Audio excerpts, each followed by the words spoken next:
Hello teacher, I'm Eitan Valiente. Today I'm going to talk about this topic, the power of young people in creating our resources by me and by another explainers. So let's begin. We are going to talk this topic and we are going to using examples from other schools and other services.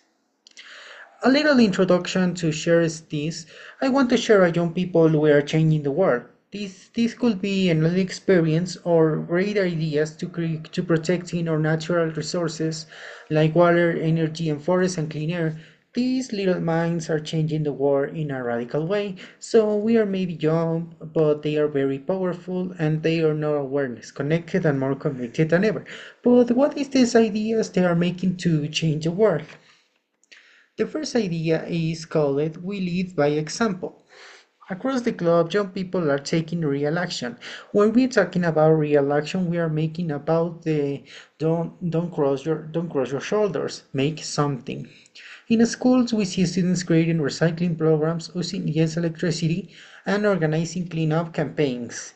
These actions may seem small, but they are big impact. For example, in Mexico, a group of students from different high schools plant trees in their local parks and started a plastic-free lunch program, and they are making a real change to innovate and reinforcing this idea in Mayer's mind.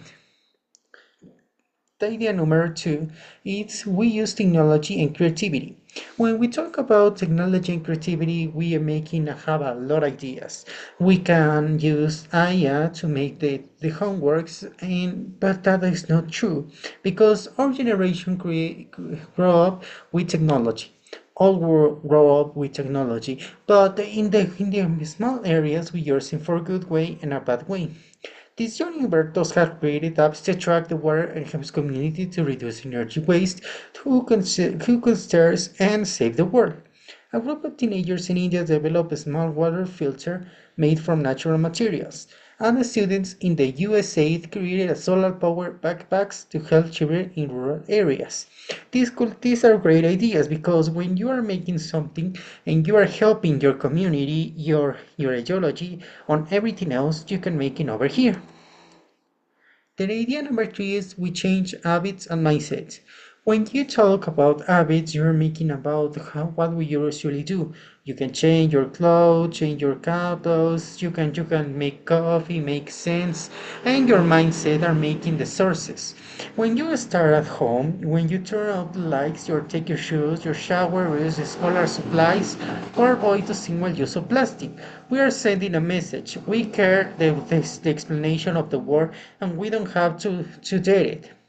And when you used to change your habits and your obviously your mindsets, you are influenced other to do it, like your friends, your family, your schoolmates, and you lead the other to follow you. And the last idea, we inspire and raise awareness. The social media create people to collective and powerful voices. One post, one video, one campaign can reach thousands of people. On to the other side, you can against to that campaign or that people. You are using platforms like TikTok, Instagram, and YouTube to talk about conservation, pollution, and climate change. These movements like Friday or Future starting Greta Thunberg show where your person can start global movement by speaking up and you can change it with a little thing, a little post or a little campaign. And as a conclusion, I call it call to action. So what can you do to change the world? You can start by looking your daily life, turn on using light, recycle, or wear bike, like everything do it. Young people recommended talk about the conservation with your friends, share solution online, every action counts. Let's not wait until we're adults to take responsibility. This is our change now. We are voice lines and do have your energy. Don't choice help the world and remember you are not alone. Everything more are making. I'll leave you the quote by Jane Goodland. What do you make a difference and what do you decide what kind of difference you want to make? She say that because this phrase is correct. You are changing the world, not the other one. The others they don't care the world, but you can change it with a little action. A little action produce a big impact. and this is my biography. So thank you, teacher, for seeing me, and see you next class. Have a good week.